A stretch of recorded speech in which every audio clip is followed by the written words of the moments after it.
সকলের কাছে খুবই প্রসিদ্ধ পরিচিত। সবাই তাকে চিনত জানত। নাম তার আজর। মূর্তি বিক্রি করাই ছিল তার পেশা। সে গ্রামে ছিল একটি গড়। গড়টি ছিল বেশ বড়। আর সে ঘরে রাখা ছিল অনেকগুলো মূর্তি। লোকেরা সে মূর্তিগুলোর সামনে নিজেদের মাথা ঠুকত, সেজদা করত, যেমনটি করত আজর নিজেও। আজরের একটি ছেলে ছিল, আর তার নাম ছিল ইব্রাহিম। এই ইব্রাহিমই মূলত নবী ইব্রাহিম আলাইসাল্লাম। একদা হযরত ইব্রাহিম আলাইসাল্লামের পিতা আজর যুবক ইব্রাহিমকে ডেকে বললেন, বাবা ইব্রাহিম, তুমি এই মূর্তিগুলোকে বাজারে নিয়ে গিয়ে বিক্রি করে আসো। যুবক হযরত ইব্রাহিম আলাইসাল্লাম তখন অনুবাদ পাননি।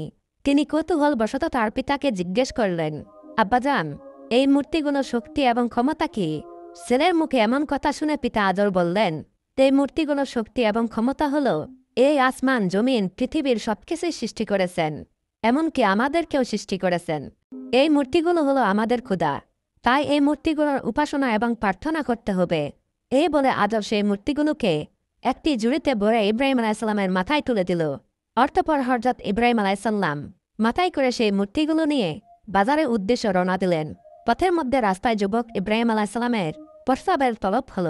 তাই হযরত ইব্রাহিম আলাইসাল্লাম মাথা থেকে জুড়িটি নামিয়ে রাস্তার একপাশে রেখে প্রস্রাব করতে গেলেন, এবং কিছু সময় পর ফিরে এসে তিনি দেখলেন যে মূর্তিগুলো শরীর পানিতে ভিজা।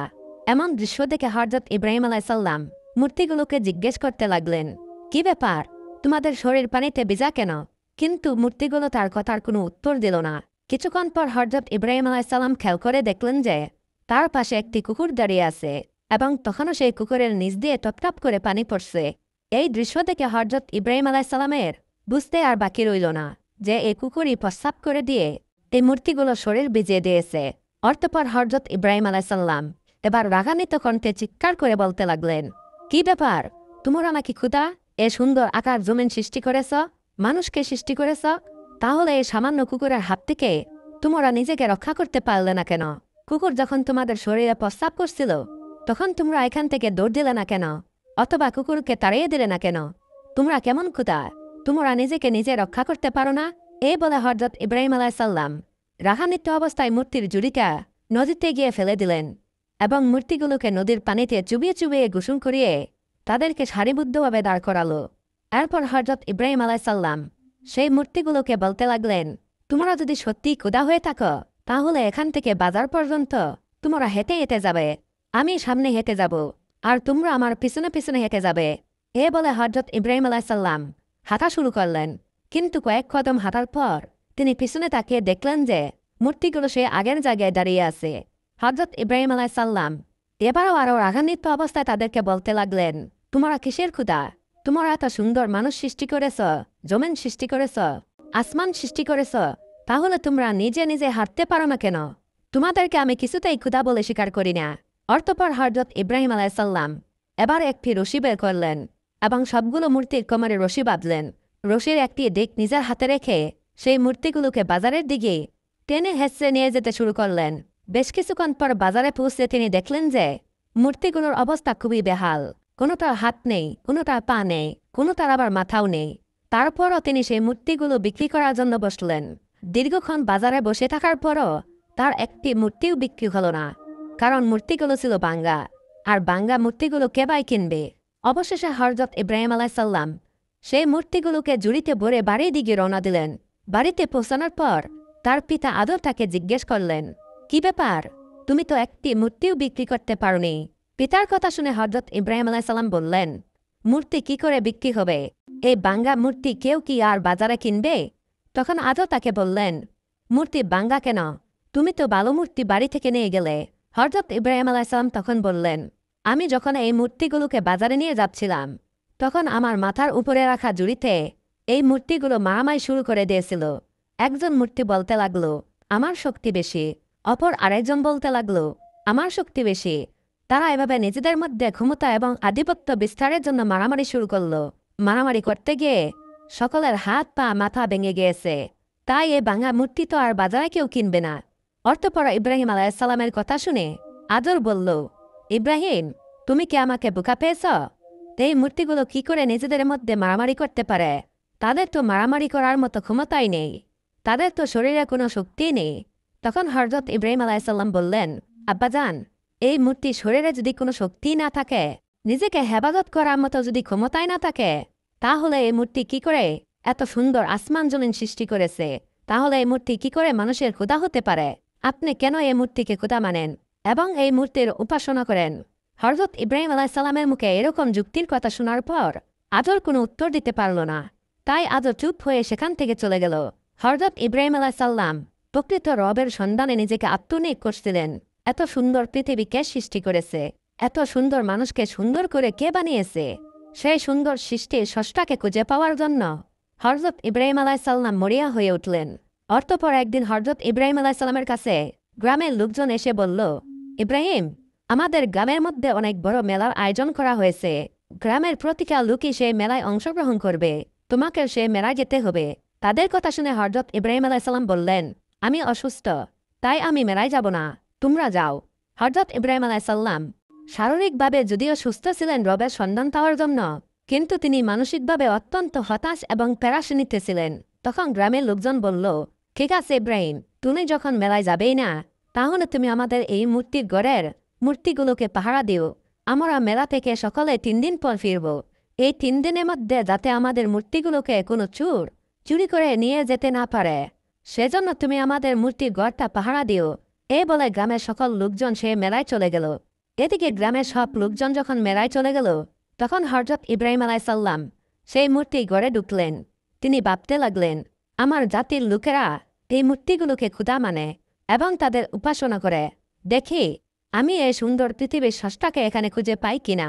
হযরত ইব্রাহিম আলাইহিস সালাম সেই মূর্তি ঘরে ঢুকে দেখলেন সেখানে শত শত মূর্তি রাখা আছে, কোনোটা ছোট, কোনোটা বড় এবং কোনোটার আকৃতি এত বিশাল যা দেখে হযরত ইব্রাহিম আলাইহিস সালাম অত্যন্ত অবাক হয়ে গেলেন। ইব্রাহিম আলাইহিস সালাম খেয়াল করলেন প্রতিটা মূর্তির সামনে ফলমূল এবং বিভিন্ন প্রকার খাবার রাখা আছে। ইব্রাহিম আলাইহিস সালাম খেয়াল করে দেখলেন প্রতিটা মূর্তি হা করে তাকিয়ে আছে। কোনোটার 10টা হাত, কোনোটার 8টা হাত, কোনোটার 12টা হাত, কোনোটা তাকিয়ে আছে বল্লম হাতে নিয়ে, কোনোটা তাকিয়ে রয়েছে বর্ষা হাতে নিয়ে। এক একটা মূর্তির আকৃতি এক এক রকম এবং সেই চিত্রগুলো খুব নিখুঁতভাবে অঙ্কন করা হয়েছে। এবার হযরত ইব্রাহিম আলাইহিস সালাম সেই মূর্তিগুলোকে উদ্দেশ্য করে বলতে লাগলেন, কি ব্যাপার? আমার জাতির লোকেরা তোমাদের ইবাদত করে, তোমাদেরকে পূজা করে, তোমাদেরকে খোদা মানে। তোমরা নাকি এই সুন্দর পৃথিবী সৃষ্টি করেছ, মানুষকে তৈরি করেছ, তাহলে তোমরা এই খাবার খাচ্ছ না কেন?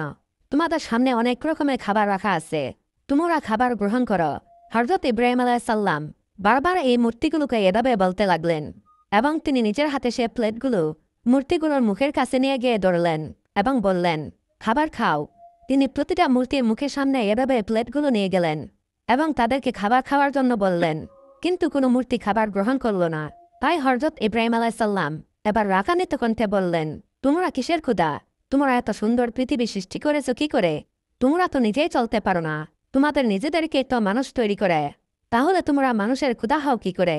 তোমাদের সামনে এত সুন্দর খাবার রাখা আছে, সেই খাবার হাত দিয়ে তুলে মুখে দেওয়ার মতো শক্তি তোমাদের নেই, আর তোমরা এই সুন্দর পৃথিবী সৃষ্টি করেছ? এটা আমি কিছুতেই বিশ্বাস করি না। এই বলে হযরত ইব্রাহিম আলাইহিস সালাম একটা কুঠার দিয়ে মূর্তিগুলোকে ভাঙতে লাগলেন এবং শত শত মূর্তি তিনি ভেঙে গুড়িয়ে দিলেন। সেখানে সবচেয়ে বড় যে মূর্তিটা ছিল, সে মূর্তির গাড়ে তিনি কুঠারটা রাখলেন এবং সেখান থেকে চলে গেলেন। অতঃপর 3 দিন পর গ্রামের সকল লোকজন মেলা থেকে ফিরে আসলো এবং মেলা থেকে ফিরে আসার পর তারা পূজা দেওয়ার জন্য সেই মূর্তির মণ্ডপে প্রবেশ করল। কিন্তু তারা ঢুকে হাই হাই করতে লাগলো। তারা চিৎকার দিয়ে বলতে লাগলো, সর্বনাশ, আমাদের সকল মূর্তি তো ভেঙে গুড়িয়ে চুরমার করে দেওয়া হয়েছে। তখন একজন লোক বলল, আমরা মেলায় যাওয়ার আগে ইব্রাহিমকে এখানে পাহারাদার হিসেবে রেখে গিয়েছিলাম, আর আমার মনে হয় সে হয়তো কিছু করেছে। তার কথা শুনে লোকেরা তখন বলল, হ্যাঁ, তুমি ঠিকই বলেছ। অতঃপর তারা ইব্রাহিম আলাইহিস সালামকে সেখানে ডেকে এনে বলল, ইব্রাহিম, তোমাকে না দায়িত্ব দিয়েছিলাম এই মূর্তিগুলো পাহারা দেওয়ার জন্য, তাহলে এই মূর্তিগুলো এই অবস্থা হলো কি করে? তখন ইব্রাহিম আলাইহিস সালাম চালাকি করে বলল, আমি কি জানি? ওই যে বড়টার কাঁধে কুঠার রাখা আছে, তাকে জিজ্ঞেস করো। সে হয়তোবা সকল ছোট মূর্তিগুলোকে ভেঙে গুড়িয়ে দিয়েছে, কেননা তার শক্তি বেশি, সেজন্য তার ক্ষমতা সে প্রয়োগ করেছে। হযরত ইব্রাহিম আলাইহিস সালামের কথা শুনে তার গ্রামের লোকজন বলল, ইব্রাহিম, তুমি কি আমাদের বোকা পেয়েছ? এই মূর্তি কি করে অন্য মূর্তিদের ভাঙতে পারে? এই মূর্তির শরীরের তো কোনো শক্তিই নেই, তাকে তো আমরা নিজেরাই তৈরি করেছি। এটা শুনে ইব্রাহিম আলাইহিস সালাম বললেন, এই মূর্তি শরীরে যদি কোনো শক্তি না থাকে, তাহলে এই মূর্তি কি করে তোমাদের খোদা হতে পারে? যে মূর্তিকে তোমরা নিজেরাই তৈরি করেছ তার উপাসনা তোমরা কেন করছ? কেন তোমরা তাকে ক্ষুধা মানছ? ওই বড় মূর্তি শরীরে যদি একটা মাছিও বসে তাহলে সে মাছিটা তাড়িয়ে দেওয়ার মতো ক্ষমতা তার নেই। তাই সে তোমাদের ক্ষুধা কিছুতেই হতে পারে না। ইব্রাহিম আলাইসাল্লামের মুখে এমন কথা শুনে গ্রামের লোকজনের বুঝতে আর বাকি রইল না যে এই মূর্তিগুলো ইব্রাহিমই ভেঙেছে।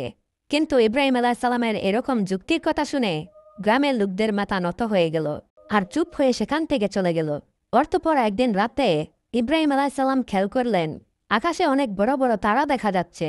তখন ইব্রাহিম আলাইসাল্লাম বললেন, আকাশে এত সুন্দর বড় বড় তারা, নিশ্চয়ই এ তারাগুলোই আমার রব হবে। একটু পর তিনি খেয়াল করলেন তারার পাশে একটি বিশাল আকৃতির চাঁদ।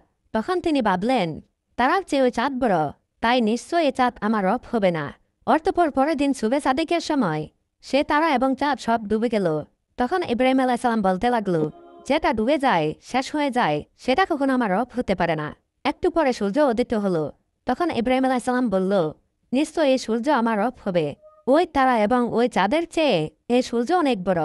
দিন শেষে যখন সে সূর্য ডুবে গেল তখন ইব্রাহিম আলাইসাল্লাম বলল, না, এই সূর্য আমার রব না। যেটা ডুবে যায় এবং শেষ হয়ে যায় সেটা কখনো আমার রব হতে পারে না। এভাবে হযরত ইব্রাহিম আলাইসাল্লাম সৃষ্টির স্রষ্টাকে খুঁজে পাওয়ার জন্য হতাশ এবং পেরাশিনের মধ্যে দিন পার করতে লাগলেন। অবশেষে হযরত ইব্রাহিম আলাইসাল্লামের যখন উপযুক্ত বয়স হল তখন আল্লাহ রাব্বুল আলামিন তাকে নবী বলে ঘোষণা দিলেন। ফেরেশতা জিবরাইল আলাইসাল্লামের মারফত তাকে জানিয়ে দিলেন, হে ইব্রাহিম, তুমি আল্লাহ তাআলার নবী এবং পয়গম্বর। তুমি যে সত্য দিনের সত্য ধর্ম সন্ধান করছ, আল্লাহ রাব্বুল আলামিন সেই সত্য দিনের সন্ধান তোমাকে দিয়েছেন। আর সেই মহান আল্লাহ রাব্বুল আলামিন এই পৃথিবীর স্রষ্টা। এত সুন্দর পৃথিবী এবং মানুষকে সৃষ্টি করেছেন সে আল্লাহ রাব্বুল আলামিন। অতএব আল্লাহ রাব্বুল আলামিনের এই দিনকে প্রচারের দায়িত্ব তোমার। আল্লাহ রাব্বুল আলামিন তোমাকে নবী বলে ঘোষণা করেছেন। তো প্রিয় দর্শক, এই ছিল আমাদের আজকের ভিডিও।